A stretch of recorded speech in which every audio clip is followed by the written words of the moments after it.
Good evening, folks, and welcome back to yet another episode of NASCAR Backmarker Battles. I'm your host, Colby Evans, the host of the ARC Racing podcast, and your good buddy, Starting Parker Hunter. We have a big show for you guys today, our Nashville review and the preview for the first and hopefully only Chicago Street Course race.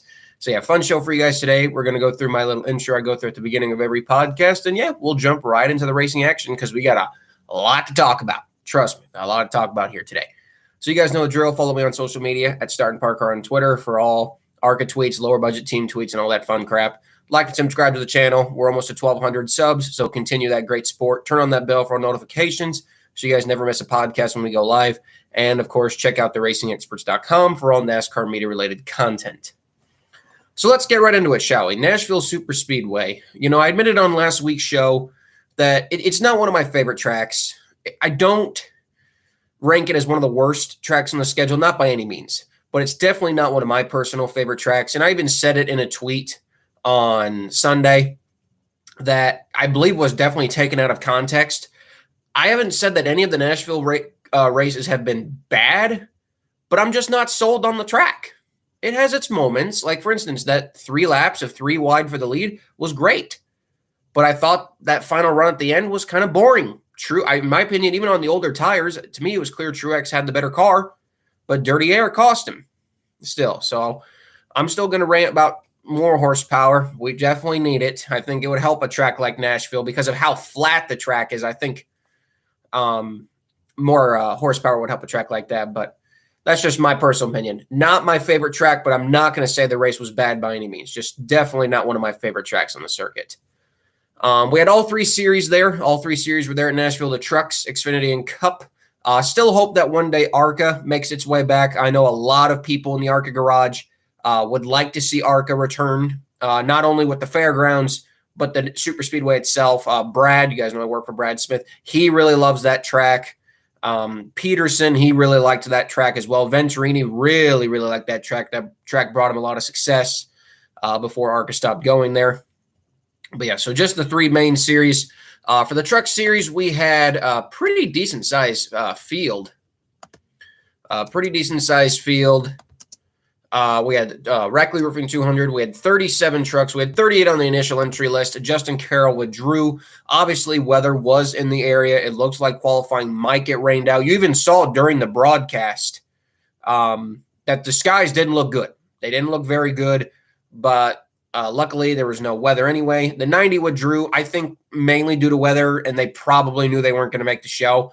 And looking at the practice speeds and knowing how fast that 90 truck has kind of been this season, I think they made the right call. I don't think the 90 would have made the show at all. The 14 of Hutchins was one of the slowest ones of all anyway, so I don't think it would have mattered. So if anything, I believe the 90 of Carroll made the right call on withdrawing from the race. So that left 37 for 36 trucks. It was great seeing Trey Hutchins return. I'm not sure if this was the Texas truck because that truck was completely demolished. I know they have a second truck, but that truck was black. So I wonder if maybe they rewrapped it to blue again because that's kind of their team colors. But nonetheless, Trey Hutchins was back. One of the lower tier teams in the Truck Series that are run 5 races at best, even on a good day. So, yeah, we had 37 trucks. It's one of those races where you can't really expect of who's going to run up front and who's going to run in the rear because it's such a different type of track. And, yeah, a lot of the backmarkers really struggled in this session. Most notably, the 33 of Chase Janes. Poor guy. I mean, it looked like he was only going to run a couple laps again. Last year for G2G, he only got like 3 laps in the whole weekend. And in practice, he only got 1 lap in. Corey Roper, surprisingly, even though it was Corey Roper's first start in quite a while, he was only 36th. Would have figured he would have been faster than that. Spencer Boyd, we know he's always slow. Trey Hutchins was 34th. Memphis Villarreal, for all the crap that G2G gets, I tell you, this Memphis kid really is surprising me. We know this G2G truck isn't the fastest truck out there and is sometimes more unreliable than full race. But Memphis really gets a lot out of the truck for a kid who's not been in the sport very long. I think this is only her 2nd or 3rd start. And this Memphis kid is really doing a solid job. And I was pleasantly shocked at how well he's doing. And he's beating a lot of guys out there who have multiple years of experience. I mean, Spencer Boyd's got over 150 NASCAR starts, and there's Memphis in his third attempt, and he's going out there and out practicing him. And then what does that say about Spencer Boyd? So yeah, that was practice there. Some of the other notables, backmarkers that actually ran well in practice. We had Timmy Hill in 22nd. We had Colby Howard in 20th. I'll count Matt Benedetto. They're kind of a C to B tier truck team. They were 14th.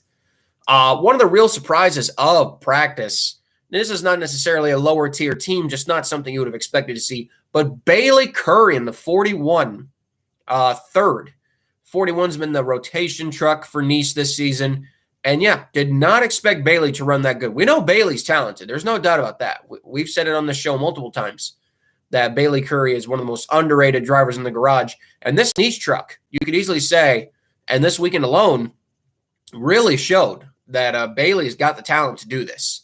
And it was really, really great to see him showing what he can do in great equipment. And yeah, third in practice. Qualifying would come up next. Trey Hutchins was the first truck out, and honestly, you could tell right from his first lap he wasn't going to make it. He botched his qualifying lap pretty badly, and right after like 3 or 4 trucks beat him, I'm like, that's it. Yeah, he ain't making the show. And sure enough, he would only end up beating one truck on speed. That was the 33 of Janes. The 5 of Dean Thompson didn't make a qualifying lap due to the truck not firing, but that was it. So fortunate for Trey Hutchins. You know, it sucks when you're a part-time team and you're going home, but that's the nature of the beast. So Trey Hutchins' team, they'll be back. We know they'll be back another time, but 2 years in a row now they've DNQ'd this race, so that sucks for them. Some of the backmarkers that actually did really well in qualifying. Again, Timmy Hill qualified 22nd again.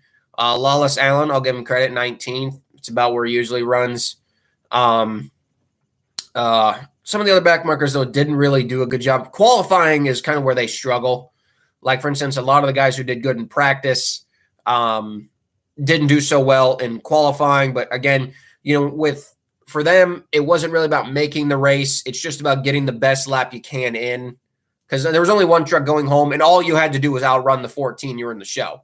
So for them, you know, the difference between starting 26th to 33rd, it really ain't that big of a deal because they're probably not going to run any higher than 26th, and they're probably not going to run any worse than 33rd.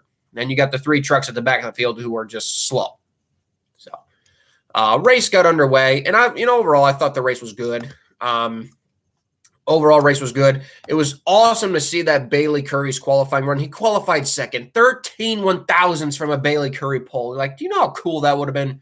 Bailey Curry getting a NASCAR pole. And it was so sad seeing the commentators downplay it, like as if Bailey Curry's qualifying top 5 every single week.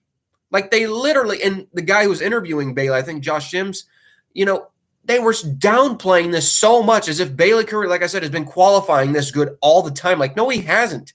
This is one of the best qualifying runs of his career, and they're just acting like it's nothing. You know, I mean, credit to Bailey, you know, he wasn't overly ecstatic in his interview, and, you know, at the end of the day, second. But it's like, where's the excitement for this? Where's the excitement from the commentators? Bailey Curry is starting second, and you'd think that he's just a normal guy who starts second every single week. So that was weird. But yeah, Bailey held up his own throughout the entire race, which was awesome to see. Multiple comers and goers. Probably one of the more entertaining parts was seeing Matt Benedetto stay out on the old tires and actually hold his own on the old tires for a good 3 to 4 laps. And honestly, you could say his Cup career probably helped him with that, and they would come away with a 7th place finish. Even though it's not really low budget, shout out to Jake Drew.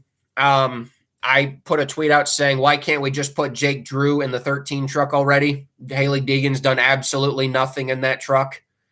Put Jake Drew in it, and that truck will run 10 spots better every race. So that's my hot take right there. In one race, I've already seen more out of Jake Drew than I have seen in Deegan's entire truck career. And I know people are saying that she'll do better in Xfinity. You know, I don't know, man. You know, one start in the Xfinity series, it doesn't prove it to me. But, yeah, put Jake Drew in that 13, take Deegan out, and just get her an Xfinity car already so we can either continue this experiment or end this experiment.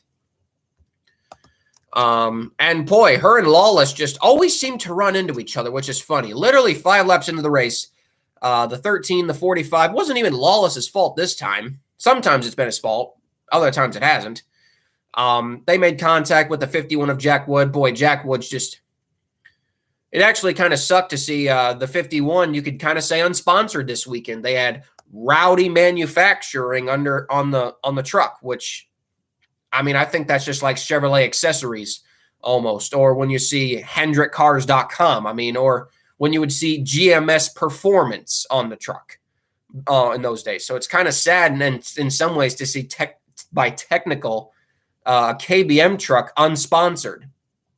And we know Jack Wood's paying for the ride, obviously, but if he's not paying with a sponsor and it's just coming out of his own pocket, well, you know, KBM, they don't want the truck to look unsponsored, so you got to put something on it. So I'm not going to lie, the fall of Kyle Busch Motorsports is quite sad. It really is. And I'm surprised more people are not talking about it. Outside of Kyle Busch and racing for his own team this year, I mean, that team's been pretty bad. I mean, Chase Purdy, he'll run good or then he'll run bad or he'll crash. Chase Purdy will sneak out a good run from time to time. But, man, that 51 truck has kind of been a joke. Curious to see what Matt Mills does in that truck when he makes his starts later this year. But, yeah, Jack Wood didn't really get a chance to get out of the box having that early crash. And at a track like Nashville where aero is so important, I mean, his night was killed. Same thing for Deegan. 45 of Alon was able to continue, but literally 1 lap after the restart, he had a horrible crash. I believe it was in turn 1, middle of turns 1 and 2, had a horrible crash, outside wall hit. Thankfully got out of the truck. And, you know, and I've said this for a long time now, I do believe Lawless deserves better. I know he has had his fair share of issues in the truck series, but I really do believe this guy deserves better than Nice. He's obviously getting the crap end of the stick at Nice. And I wanted to see him in a better truck. Or at least getting what the 41 and the 42 are getting every week. There's no way you're telling me that he's getting the same engines or same Ilmores that the 41 and 42 are getting when he's arguably bringing just as much funding with him with his auto change it, park it, whatever the heck it's called, sponsorship. So, sucks for Lawless. Memphis Valerio, he was actually running top 30 before he had an electrical problem. That put him out of the day. So, for G2G, it's been a really rough couple races with some withdrawals, DNQs, and another early exit. Another bad moment for the Backmarkers is when we had Daniel Dye, who, man, I tell you, after seeing how dominant he was in ARCA, it's kind of sad to see how bad Daniel Dye has been in trucks.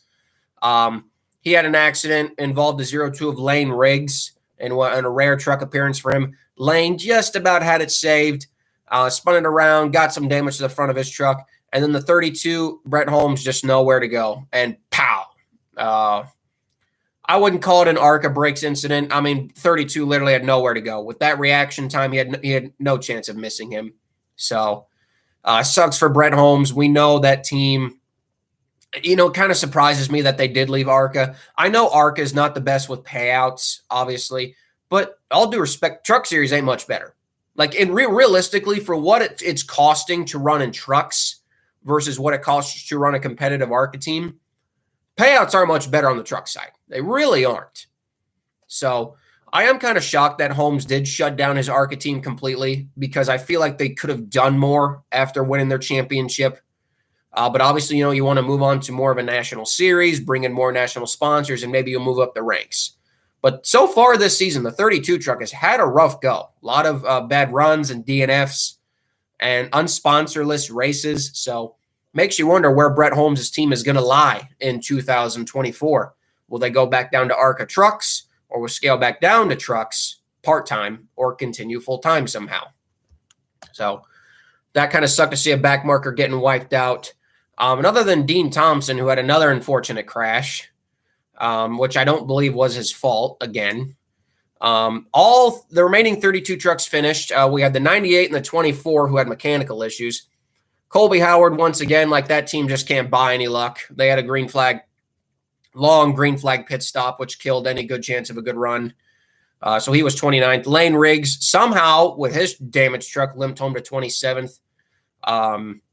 Chase Janes, he had just no speed all race, pretty much. I mean, he was just kind of running out there at his own pace. 26, Spencer Boyd, 25th. Jonathan Schaefer in the 30 truck, kind of a disappointing performance by them, to be honest, 24th. The real shout-outs I gave were Bailey Curry finishing top 5. Great run from his second top 5 of the year. Carson Hocevar, by the way, would go on to win the race. So, yeah, look at that. First and last for Nice. Not many times that happens where teammates finish first and last. Bailey Curry gets 5th. Matt DiBenedetto 7th. Timmy Hill, it was great seeing Timmy. Our guys at Hill Motorsports, they've had a rough couple stretches of races. So it's nice to see 2 straight top 20s come in. And great for units, two top 20s for units. I wish I could have been there with those guys. Would have been a lot of fun. But yeah, that 16th place was definitely needed. They were running 14th on the last lap, but the faster trucks, unfortunately, I think they just probably had better motors. Were able to just get past Timmy, but still, 16th place, very solid run. And Mason Maggio, shout out to him, man. I mean, we know that 34 truck is definitely not the most competitive out there. And he was taking a Rayom truck, and he was outrunning a lot of good trucks. You almost wonder if maybe Rayom made a mistake. He should have put Maggio in the 33 and put Janes in the 34, because, I mean, the 33 truck is the truck that needs points. 34 truck, I mean, that truck's just running for the sake of running. It's so low in points, it doesn't matter. But yeah, top 20 effort for Josh Rayom's team. And considering 32 trucks finished, that's a pretty impressive stat. So shout out to Mason Maggio. Nick Leitz, the 20 truck for Young's Motorsports. They get a good run. The 20 truck lately has been the better truck for Young's. Corey Roper managed to 21st, which was great to see Corey keep running. And like I said, we already went through the other backmarkers. Race overall I thought was good. Again, it's just not my favorite track, so it's kind of hard for me to grade it. Some backmarkers clearly had a good run, but other backmarkers clearly struggled. So that was the truck series at Nashville. Like I said, not my favorite track, so it's kind of hard for me to grade, but I'll give it a solid 7 out of 10, if that's fair. I'll give it a solid 7 out of 10 race. And we move on to the Xfinity Series, which, of course, we know has arguably the most exciting qualifying sessions every week. And I cannot wait till we get to Chicago. And, well, I don't care for the track, but I can't wait till we get to Chicago because that's just going to be fun to talk about, the DNQs there. But we had 41 cars. We had 41 cars for this race, so we had another huge entry list. And like already out of the gate, I was concerned for MBM. I was concerned for CHK, and, I was definitely contemplating who the third DNQ could be. Obviously, the owner's point battle from around 31st to 35th, those guys are battling hard every week. But I was just wondering who is going to make this show. We had Kyle Weatherman replace Garrett Smithley in the 4. From the looks of it, Garrett Smithley's out of that ride completely. Definitely not been a great year for Garrett Smithley. So many DNQs, 3 different teams. And I hate to see that for Garrett because I like Garrett Smithley. But unfortunately, Garrett Smithley's season is the tough part of the racing business. We'll put it like that. That's the unfortunate part about it. We had 41 cars for 38 spots, practice results. We're definitely going to show an interesting qualifying session. Obviously, the most important part of qualifying was, unsurprisingly, CJ McLaughlin crashing again for the second time this series, crashed in practice, which, again, I mean, it's literally just practice. We could understand if you're crashing in qualifying. Excuse me there. We can understand if you're crashing in qualifying, but come on, man. You're crashing in practice. And not only do you crash in practice, you pretty much total the car for the weekend. Now, fortunately, unlike Las Vegas, Emerling Gates Motorsports did have a backup car. But just like Las Vegas, they're like, no way are you driving. So they had Patrick Emerling, who drove Vegas, and Joey Gase was going to suit up and try to get the 53 in the show. In the chat, Colby, who's worse, CJ or Spencer Boyd? Well, CJ. At least Spencer Boyd doesn't crash. Spencer Boyd might not run very good, but he doesn't crash that much. So one thing I'll give Spencer Boyd, he may not run good, but he doesn't crash. CJ does both. He runs bad and crashes. So I'll say CJ McLaughlin. His teammate David Starr was the second slowest car. Alpha Prime Racing, really surprising to see their cars not very fast. 37th for Sage, 38th for Ryan Ellis, and 39th for Jeffrey Earnhardt. Chad Fincham, MBM, was 35th. Kyle Weatherman was 36th. Dawson Cram, he was on the bubble, 33rd. So we were really in the ranks for a very surprising qualifying session because you had a lot of good cars, like both SS Greenlight cars were inside the top 33, and you had a lot of potential surprising DNQs. And the 6 of Brennan Poole was 24th. Carson Hocevar, obviously, in the 77. We knew he would make the show. He's in a JRM car, so we knew he was going to make it. And the 20 was the 29 entered this week? Kyle Sieg? Or was I going wrong? I could have swore he was in this race. Can someone in the chat tell me, was Kyle Sieg in this race? Yes, he was. He was 5th. So shout out to Kyle Sieg. Actually ran good. Qualifying results posted some pretty shocking numbers. CHK and the 74 team couldn't, unfortunately, back up their speed, resulting in one of their first speed DNQs in a long time, which sucks for them. They actually take the cars fast track. They had speed, just couldn't back it up in qualifying. MBM Motorsports, I just feel for them, man. You know, Chad said on the radio, the car's fine. Like, the car was fine. It really wasn't too loose, too tight. The car drove fine.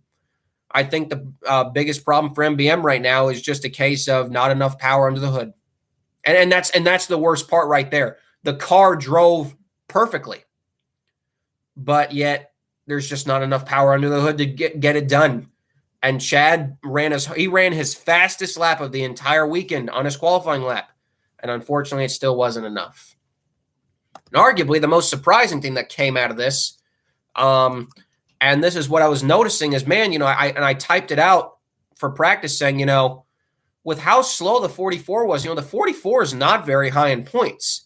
And depending on who makes this show, we could see the 44 go home, and somehow both Emerling Gase cars could sneak into this field despite being the 2 slowest cars, which they were.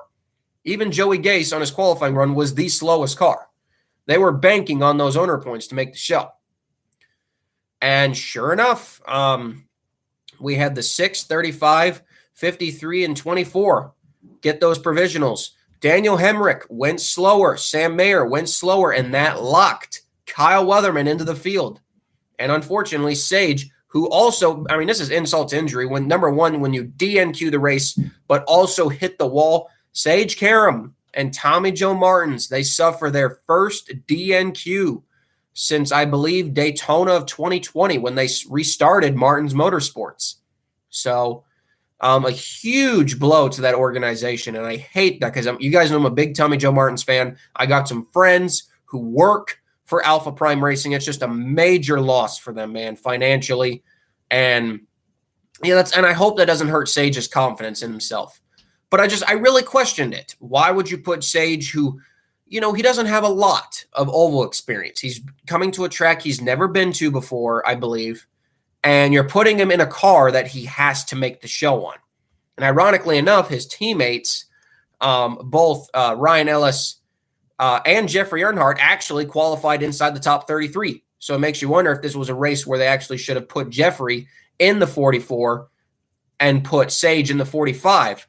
Because had Sage been in the 45 and ran that slow, he would have been in the show, and I believe it would have been the 53 that would have went home. So it's amazing what those tiny little changes could have made. But yeah, Sage Karam, arguably one of the more surprising DNQs of the year, goes home with MBM and CHK. This race honestly was a dumpster fire, in my opinion. So for all the people who give crap about ARCA, this race was a complete mess. Cautions after caution after caution after caution after caution after caution. I mean, how long did it take them to get this race started? Literally in the first 21 laps of this race, we had what? 5 green flag laps. I mean, come on. They were wrecking all over the place. I mean, poor Stephon Parsons. It's been the story of that 07 season. Stephon Parsons made it, what?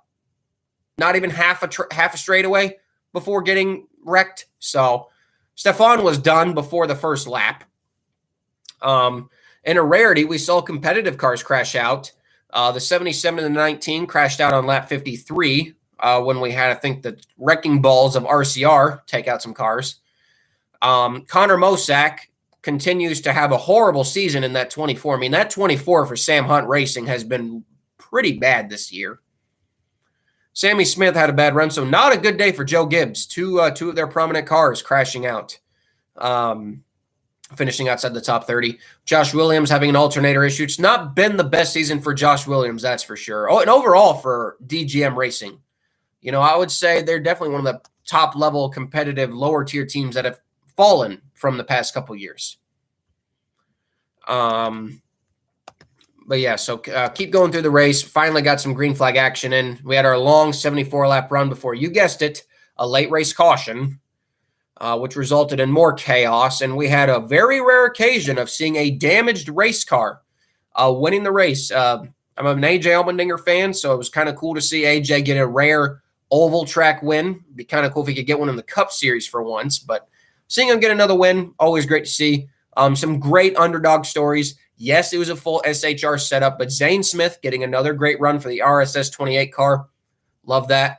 Parker Retzlaff for Jordan Anderson getting a top 10 finish.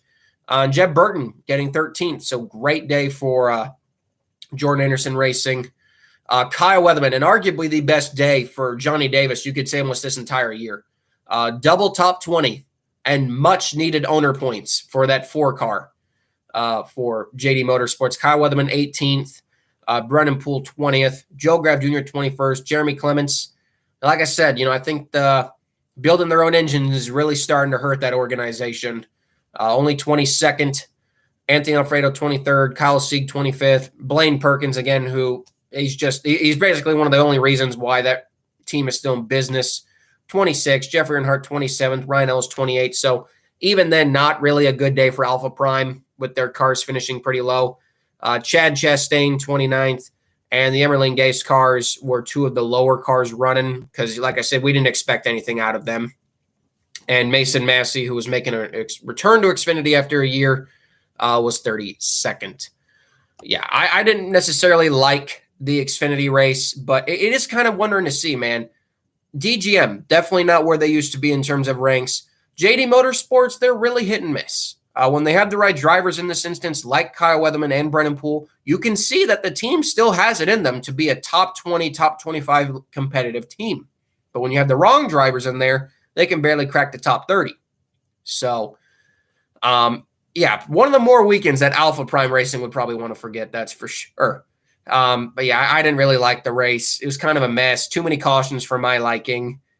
Too many dumb moves. I mean, again, for all the crap that ARCA gets, I thought this race was ARCA level. These guys were running like it was an ARCA race. So glad AJ won, but that's about it. I give it a 5. Give it a 5 out of 10 if you want an honest rating. And the Cup race, again, this was kind of the race I wasn't really fond of. Only 36 cars because, of course, we never get any DNQs. Really surprising to see some people struggle in this race. This was arguably the worst race that I've seen Todd Gilliland run this entire year. I was pleasantly shocked to see how bad the 38 car of Todd Gilliland was in this race. I don't think he ran any higher than 32nd. And that's shocking considering how well he's done this year with multiple top 15 finishes. The 15 was definitely the weaker entry for Brennan Poole. Obviously, we know the 77 has no effort into it. The 51 of Yaley is the Rick Ware car that's getting the effort because they're trying to get that charter redone. And Josh Bilicki, again, I question why you would put a guy who prefers road courses at a track like Nashville. We knew that 78 was going to struggle. And arguably, it was a struggle for the whole race for the backmarkers. The highest backmarker was J.J. Yaley in 29th. Noah Gragson finally finished a race for once, but it was still not a good run, only 26th. Legacy Motor Club actually had something to celebrate for once, finishing 8th, which in general is still not, which is for them is a win. Corey LaJoie was 20th. That was about it. 22nd for Ricky Stenhouse. Again, Nashville has not been a track that has definitely suited the Backmarkers. That's really what we've noticed. It's definitely not a track that suits them. Not many cautions in this race, only 4 official cautions. We had that really horrible crash with Ryan Blaney. Hope Ryan's okay. You know, it was weird. It was kind of weird seeing the outrage for the safer barriers. It's like there are multiple tracks on the circuit that don't have safer barriers on the inside, but I think it's just because they don't expect cars to crash there. And I know that hit looked bad, and it did, and he got out of the car very slowly and gingerly. I don't think he wasn't injured, but I think it was just a case he got the breath knocked out of him. I've been in an accident before, and like I said, it hurts for, you know, a good couple minutes, and then you get the breath knocked out of you, but then you shake it off and you get up and you're fine. And that's what we saw out of Ryan Blaney. I was kind of surprising seeing people, in my personal opinion, just blow it a little too much farther than it needed to go. Like, you act like we've never seen a hit to a concrete wall before. I mean, that was NASCAR pre-2000. Yeah, I know a lot of drivers got injured. I get that. You know, we don't want injuries. I'm not saying I want injuries. But people were acting like this was the very first time we've seen a car hit a concrete wall. Like, no, we haven't seen that. We know this front clip, while the rear clip doesn't damage as easy, the front clip of these cars does damage easier than the rear. So I think the hit looked worse than it probably was, and I think Ryan just simply got the breath knocked out of him. That's probably what it was. He got out of the car slowly because he had trouble breathing. The breath was knocked out of him. Then he sat down probably because he couldn't feel his legs. Like he said, he probably went numb for a second. Got his bearings, stood back up, went to the infield care center, and he gave a nice interview. And we don't see any injury statements, so he's fine. Like, I don't understand the hardcore outrage that crash got. They act like we've never seen a concrete crash before. And yes, I agree. There should be safer barriers everywhere. But at the end of the day, who's going to pay for that? Installing safer barriers is not cheap, folks. So who's going to pay for it? Who's going to pay for it? So I really don't understand the outrage of that crash. To me, it was just another crash that happened to be accidentally at a concrete wall. Ryan's going to be just fine. The car is repairable. Let's just move on. So didn't really understand that. Didn't really care for the finish. Like I said, in my opinion, Truex had the better car. Dirty air. I just didn't care for it. My backmarker guys didn't do very good. With where they finished in the Cup Series standings, the top 33 charter battle definitely heated up even more. Right now, the 42 and the 15 are tied. We have a tiebreaker. Would get in there, but due to the 15 having the better finish, yes, I know it's weird to think that the Rick Ware car actually has a better finish than the 42 this year, which I believe was Riley Herbst's 10th place at Daytona. Right now, the 15 still sits inside the top 33, while the 42 sits 34th. Obviously, we know the Live Fast car is out of the battle. Spire 77 is still 14 points out. The 51 of Rick Ware Racing sits 2 points above the cut line, and the 14 of Stuart Haas sits 24 points above the cut line. So, yeah, this weekend in Chicago will definitely be an interesting battle for sure. And as we change into that, let's get right into it, shall we? So, yeah, I mean, there's some people who'd rather have Chastain than MTJ, but I've been a Martin Truex Jr. fan. As much as I've said Brad Keselowski is my favorite driver, Martin Truex Jr. has kind of been the family driver. After Dale Earnhardt Jr. retired, we kind of went to Martin Truex. Brad's been my guy, but my dad cheers for Martin, so we kind of cheer for Martin. If Brad can't win, we want Martin to win. That's kind of how my family does it. So yeah, you could say maybe a little biased because I wanted Martin to win.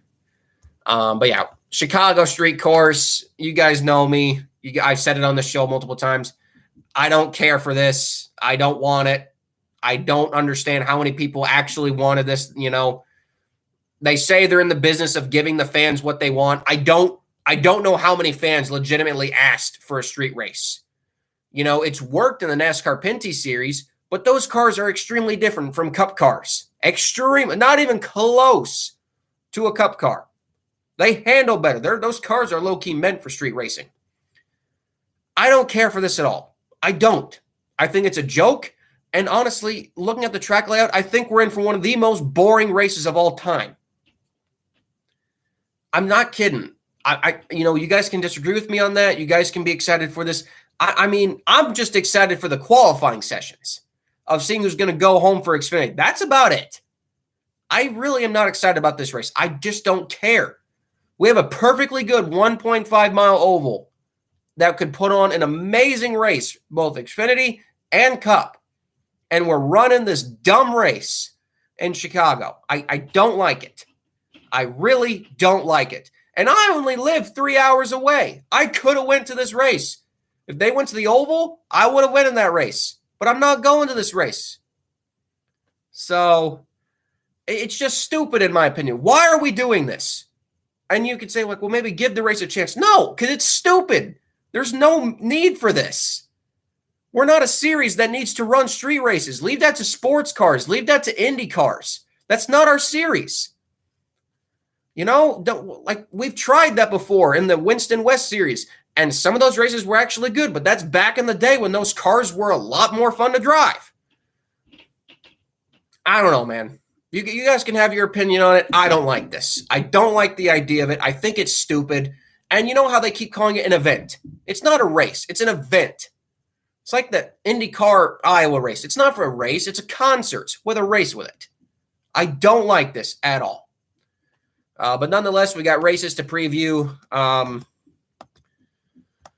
Xfinity race, arguably the one I'm looking forward to the most. Not the race, the qualifying sessions. We got 43 cars here. Huge entry list. Arguably one of our biggest entry lists of the season. And a lot of interesting names. Kind of the interesting names are as follows. Kyle Weatherman continues to stay in the 4. Spencer Pumpelly, the sports car legend, will be in the 07. Good pickup by then. Joey Gase will be in the 08. Very questionable call considering Joey's not the best road racer, but obviously he brings the paycheck, so I understand it from a business perspective. Justin Marks will race the 10 for Colleague. Parker Chase will run the 24 for Sam Hunt. Brent Sherman, yes, remember Brent Sherman, the Serta mattress. Brent Sherman from the mid-2000s. That Brent Sherman is back. I know, right? Isn't that weird? Random Brent Sherman appearance in 2023. Who would have called it? He'll be driving the 28, so he's locked into the show, thankfully. Andre Castro, yes, Jesse Iwuji Motorsports is back for a one-off appearance. Andre Castro, I have no idea who this guy is. We know Jesse Iwuji Motorsports does have a Hendrick affiliation, so they will have an A-class motor. So definitely, for Andre, he has the best shot he possibly could at making this race because that car has an A-plus motor, A-plus chassis, really probably an A-plus setup as well. So there's really no excuses if that 34 missed the show. It's probably one of the better set up lower-tier cars in the field.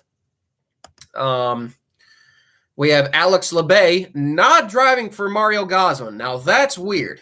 That's weird. Alex Labay will be in the 35 for Emerling Gase. Great pickup by them. Alex Gounet in the 36. He's been a longtime truck driver in ARCA as well, so good to see him back in the 36. A little bit of a change-up. This week. We have Preston Pardis and Pardis Racing Team, the 50. They will be back again. And kind of cool, the paint scheme is a tribute to Dan Pardis, so that's kind of cool as well. 53, Brad Perez. Everyone loves Brad Perez. Dexter Stacy in the 66. Kind of an interesting choice by some people, but then you remember that the Pinty series, Canadian series, does a lot of street racing, which Dexter himself has been a part of. So Dexter is actually kind of used to these street races. Plus, he brings that weird energy drink sponsorship, so it's really good money for MBM. We got Dawson Cram, of course, in the 74. Miguel Paludo running the 88 Junior Motorsports entry, obviously with the brand sponsorship at these road course events. And Dexter Bean, an in-law to Mario Gosselin. He'll be in the 91, so good to see Dexter back after a long way away. So 43 cars, man, for 38 spots. And I tell you, the DNQs, man, they're kind of hard to pick because, well, yes, this track is on iRacing and on the simulator. They can do a lot of testing. Until you hit the real thing, you don't really know what you got out there. So I would really say that this is one of the most open qualifying sessions of the entire year. I think we could see somebody, even if they don't have a well set up car or the best motor in there, as long as you nail your lap, you'd be surprised how well you actually do. So I think the DNQs are wide open here. I really don't think we can pick a strong set of DNQs. It's all about hitting those corners. I think the straightaway speed will definitely come down to, the cars with the best engines. But if you can nail those corners, if you can, obviously if you struggle on the straightaways, if you can nail those corners right, I think we'll definitely see some surprising cars make this race and some surprising cars probably go home. But nonetheless, we have to give DNQ picks. So unfortunately, I'm going to have to pick some names that probably people won't like, and I really won't like. But unfortunately, I am picking the 74 of CHK. I love Dawson, but I just don't see them making it. I'm going to go with the 74. I am going to go with the 66. I'm actually going to go with the 50. As much as I love Preston, I don't see the 50 making the race. So I'm actually going to go with the 50. I'm actually going to go with the 36 as well, considering Alex Gannett is a rookie, and DGM has not been proven to have the best speed on road courses. They really need the right driver. And my fifth and final DNQ will be Castro. I think the 34, even with his good setup car, I think he will miss the show. So those are my DNQ picks: the 34, the 34, 66, 04, 36, 36, and the 50. I think those cars will go home. But again, at the end of the day, it's wide open. Like I said, if you don't have the best straightaway speed, you can make up for that in the corners. And maybe that's one of the only aspects of this track that I actually respect, is that you can make it up in the corners. If you can make it up in the corners, you have a shot at making this field.